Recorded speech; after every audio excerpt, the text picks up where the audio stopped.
Hello guys, welcome back to the channel. And first of all, it feels great to be back. Anytime I'm away from the channel or I don't upload for more than a day, I'm like, I need to get content out. I need to do it because I absolutely love doing it. It has been so much fun over these past couple months. I have all of you to thank for that. It's been awesome interacting with you all throughout the community and the comments and everything in between. So once again, thank you all so much guys for being part of the channel. It has been nothing short of a privilege. But without further ado, let's get into offer sheets. Now we know I've talked about offer sheets previously on the channel, and there has been a lot of rumors as of late regarding the New Jersey Devils and could they possibly throw out an offer sheet this offseason. Now, I know when it comes to offer sheets, normally it's a great idea in theory, but it never really comes to fruition at the actual level in NHL offseason. But at least last year, we saw a breaking of the ice, if you will, with Marc Bergevin for the Montreal Canadiens offer sheet, Sebastian Aho, who's the key RFA at the time for the Carolina Hurricanes. Yes, he did lowball him an offer when it comes to below market value. So Don Waddell and the Carolina Hurricanes said thank you very much, and they accepted that offer without a problem. But nonetheless,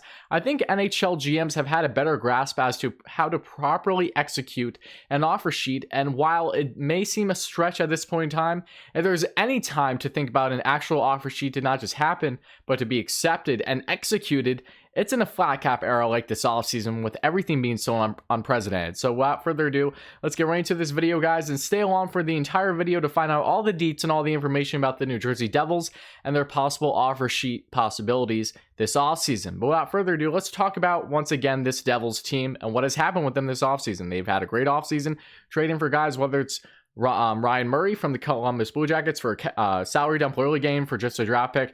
Andreas Janssen gained him for Joey Anderson. A huge win for them and gained a top 6 winner who's going to be great. He's still very young and promising even after his injuries. Same thing can even be said with Murray if he can just stay healthy. Corey Schneider via free agency and all the other things in between, obviously. And with the guys that they have gotten in the draft, whether it's Alexander Holtz, Mercer, Shakir Mukhamadullin, the list goes on and on. Fitzgerald has had an amazing offseason for this New Jersey Devils club, and I'm really excited to see what they're going to do going into next year. But nonetheless, a lot of reports have come out as to can they actually make an offer sheet happen, because look, they have the cap space. They are one of, if not the only team that can really make this happen, along with some others for the most part, but they have 17.195 mil at the time of recording this in cap space. Yes, they have Jesper Bratt and Mackenzie Blackwood that still need to be signed. They're pending RFAs, but they're going to get that done. Don't worry about it. And then they will have a plethora of options given the cap space still available in this flat cap era, with a lot of teams that are really struggling to find out ways or come out with maneuvers to keeping their key RFAs,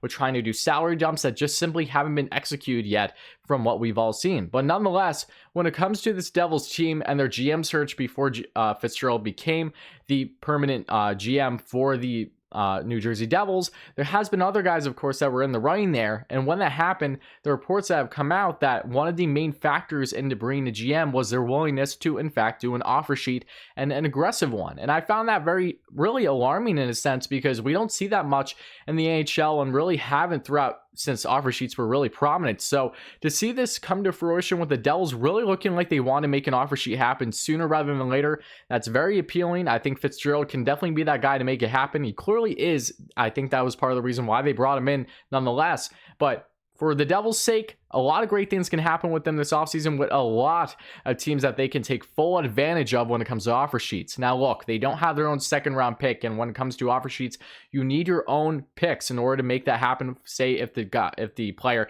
accepts the offer sheet, then that compensation going the other way. You need your own draft picks. So the Devils can't say go out and trade for a second round pick from someone else and bring it in as a filler. It won't work. And I didn't know that previously in some previous videos, so I'm glad I'm clearing that up now, and I hope you guys have a better understanding if you didn't already. But you need your own draft picks. So let's take the Devils, for instance. If they go out and offer sheet a guy and the return will be a first and third round pick, they can make that happen. If it's just a third round pick, they can make it happen. But a second round pick, no. So when we're looking at, say, higher guys offer sheet wise, where it would be a lot of money and a lot of compensation, say Matthew Barzal, for instance, they're not going to make it happen because they need that second round pick. So eliminate those odds, but there's still a lot of key players up for grabs and a lot of key young controllable defensemen that a lot of teams are probably squandering and trying to keep for their respective clubs, but to no avail as of now, because they simply can't have salary dumps happen. So who are these players, and what are the chances for the Devils to make an offer sheet happen? Let's get into it. Starting off with Ryan Pulock for the New York Islanders. I touched on him previously in my last video regarding key RFAs that could be dealt.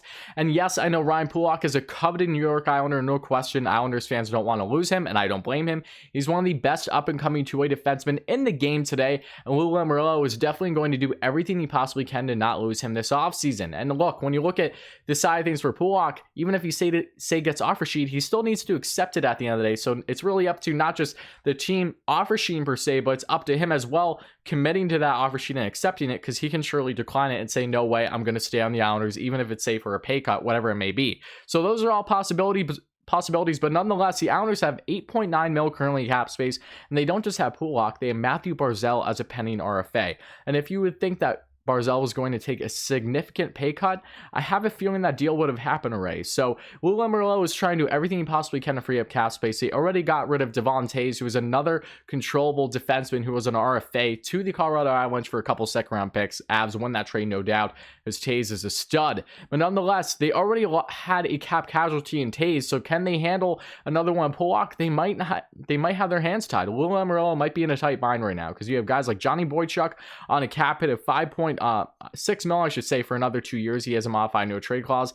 I know they're trying to deal him to say whether it's the Senators or the Red Wings to free up that cap space as a salary dump. It still could happen, but it has not happened as of now. Nick Leddy, 5.5 mil for another 2 years. No restrictions on his contract, so he very well could be dealt if a team's willing to take on that cap hit for a guy on the wrong side of 30. Then you have other guys, whether it's Andrew Ladd, 34-year-old winner. That contract's been terrible since the beginning. He still has another 3 years at 5.5 mil. And even with being buried in the AHL on that modified no trade clause, he's at a cap hit of 4 mil. So regardless, it is a big cap hit, and I don't see anyone taking on that contract as of now.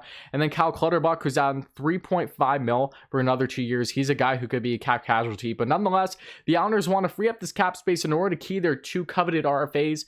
But if the New Jersey Devils come in with an offer anywhere between 4.363 to 6.544, and that would equate to a first and a third round pick as compensation, they can make that happen. If you look at what Pulock is currently worth when it comes to the market, he's really worth around what Tony DeAngelo's contract is, just under 6 mil, or upwards of, say, all the way up to 6.4 mil. He's probably past 6 mil because he is a better defenseman, no question, and he has a very strong two-way game. Pulock, of course, the first-round pick back in 2013 for the New York Islanders, right-hand defenseman, 26 years old, 6'2", and he's just also around he's just around 217 pounds. He had a great season last year, including in 68 games played, had 10 goals, 25 assists for 35 points. And the year prior, he had 37 points, including 9 goals and 28 assists. So really strong numbers in less games this past season for Ryan Pulock as one of the best two-way defensemen in the game today. So underrated. And the Devils could come in and get their guy in Pulock, assuming he would accept it. He'd be able to stay. He'd just go right across the Hudson, really, in order to go to the Devils. So it's not like he would have to shift his family or anything like that. So I wonder if he would consider that possibility.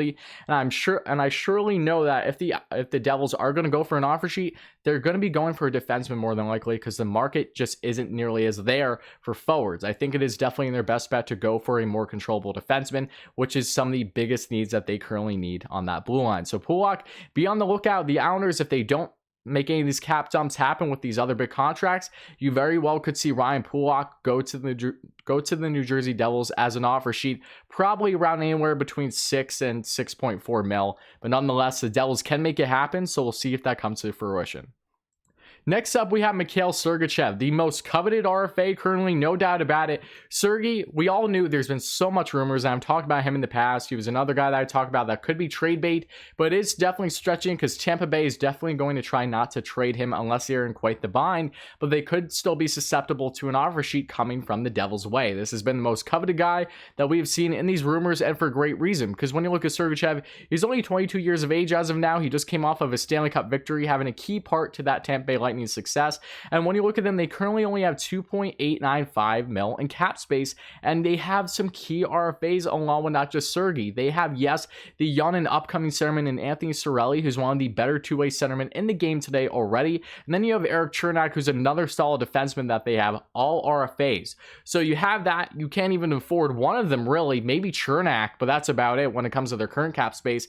And then you have all these contracts with guys on either full no trade clauses or modified modified no trade clauses. When you look at Andre Pulock, 5.3 mil for another 2 years, modified no trade clause. Then you get a Yanni Gourde, 5 years at 5.16 mil. That's ridiculous. And then you get a guys like Tyler Johnson at 5 mil for 4 years, in which they tried to trade, they tried to make it happen, but by the time he made a list of teams that he would be willing to get traded to, as he has a full no trade clause, they still buried him. They sent him to, I believe he's going to be in the AHL as of right now, to bury that contract because they can't afford it. They waived him. No one did a waiver claim on him, so he went through. He cleared waivers. And then you have other guys too, whether it's like Alex Killorn, who very well could be susceptible to trade more than others, given the fact that he already has a modified no trade clause. So he does have his list of teams that he would be interested in going to, and he has a cap hit of 4.45 mil for another 3 years. So these are big contracts for key guys in your roster that are definitely huge parts as to why they won the Stanley Cup, no doubting, but they simply can't afford all of them now.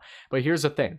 If Tampa Bay cannot get these salary dumps to happen, then you have a situation where the New Jersey Devils step in, they offer to the max that they can, an offer sheet of 6.54 mil for a guy like for Sergachev long term. They can make it happen. And yes, you may have the argument that, oh, that'll probably be easier to match. It could be if they just say get rid of one player, but nonetheless, it'll put the Tampa Bay Lightning in a tight bind that maybe won't be one that they'll be able to get out of. So take these things into consideration. Sergachev, 22 years of age, 6'2", 219 pounds, was originally drafted in 2016 by the Montreal Canadiens, was part of that Jonathan Drouin trade, obviously. The left-handed defenseman has a cap hit of $894K, and Pulock also has a smaller cap hit as well because they're on their ELCs, obviously. And in 70 games played this past season, had 34 points, including 10 goals, 24 assists. The year prior had 32 points, including 6 goals and 26 assists. And his career high season was in his debut season with the Tampa Bay Lightning with 40 points even. So nonetheless, Sergachev, one of the best up-and-coming two-way defensemen in the game today, along with Pulock.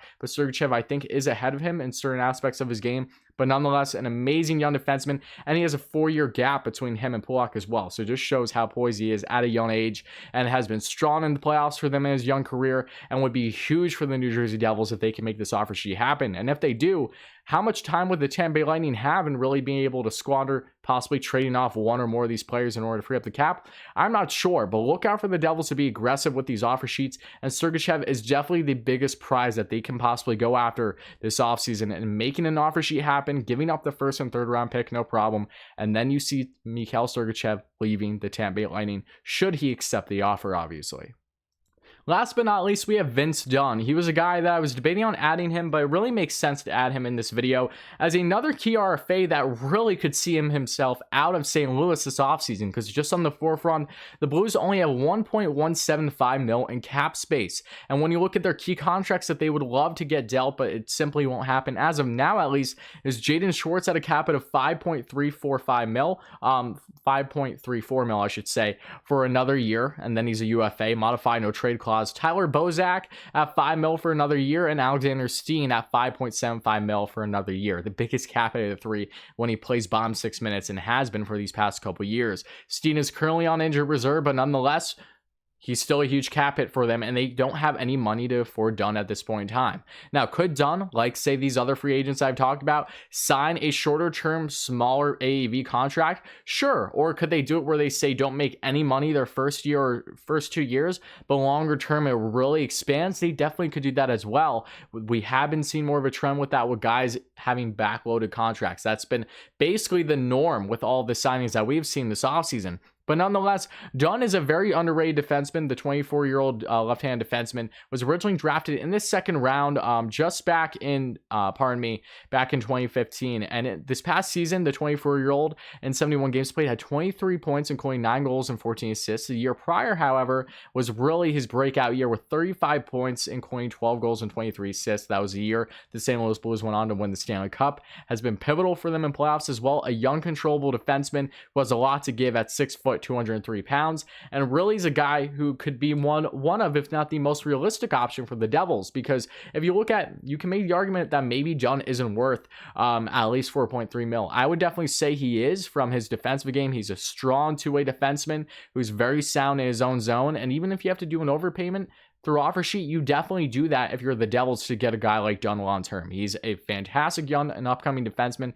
as are the other two I listed here, but he's definitely the worst of of the three in his own right. Not that he's bad, but he's just not on par with the guys of Pulock and Sergachev yet. But I won't say he's far off either when it comes to his actual defensive game. But nonetheless, Dunn is a guy who St. Louis does not want to lose by any means. They already lost their captain, Alex Pietrangelo, even though they brought in Torrey Krug as really that replacement. But can they afford Vince Dunn? The only way they can is if they make these salary dumps happen with one of most likely Steen, Schwartz, and Tyler Bozak, and that is going to be easier said than done. So be on the lookout for the New Jersey Devils. They could throw a contract anywhere between that $4.363 million to $6.544 million, and then they're just giving up that first and a third again, which in my mind is definitely worth it to get a guy like Dunn. He's definitely worth more than a first-round pick in my opinion. He is that good. He's very underrated. He's only, like these other guys, really in the third year of his NHL, going into their fourth year now. He has plenty to give and would be huge for the Devils on that blue line going forward, and they would be able to get him probably for the cheapest amount. So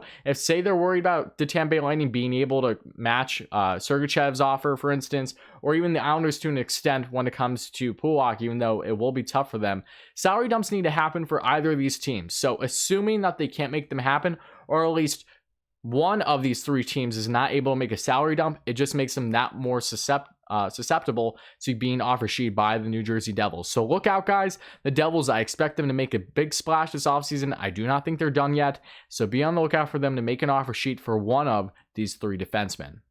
But that's going to conclude this video, guys. Thank you all so much for checking out. It means an absolute ton. If you enjoyed this video, make sure to hit that like, subscribe button, put that notification bell on. You know the drill by now, guys. It means a ton. We are so close to 2,000 subscribers. Help us get there. I know we will probably over this next week, hopefully, because you guys are simply amazing. Make sure to check out my previous videos regarding talking about other teams, up-and-coming teams for my series, and I'll have more videos on that going forward with other great collabs with amazing hockey YouTubers in the game today still. Still plenty left in that series regarding NHL teams with the brightest future. So make sure to check them out right down here below. And yes, I will be talking about the New Jersey Devils in that series. And yes, it will be a collab. And yes, you probably know who their collab will be. It's just a matter of when at this point. So that is in the works currently. I can't wait to talk about the Devils as they've had a fantastic offseason. And I do not think they are done yet by any stretch of the imagination. So let me know your thoughts in the comments below. As always, guys, what do you feel about the New Jersey Devils? Could they really make an offer sheet work this offseason? Are the rumors going to hold true? Or do you think that this NHL offseason will probably not see an offer sheet, anything significant at least, or maybe at least another year? I'm not sure, but I love to hear your thoughts as always, guys. It means an absolute ton again. So let me know, hit like, hit subscribe, all those great things. Check out previous videos, and I will be back real soon.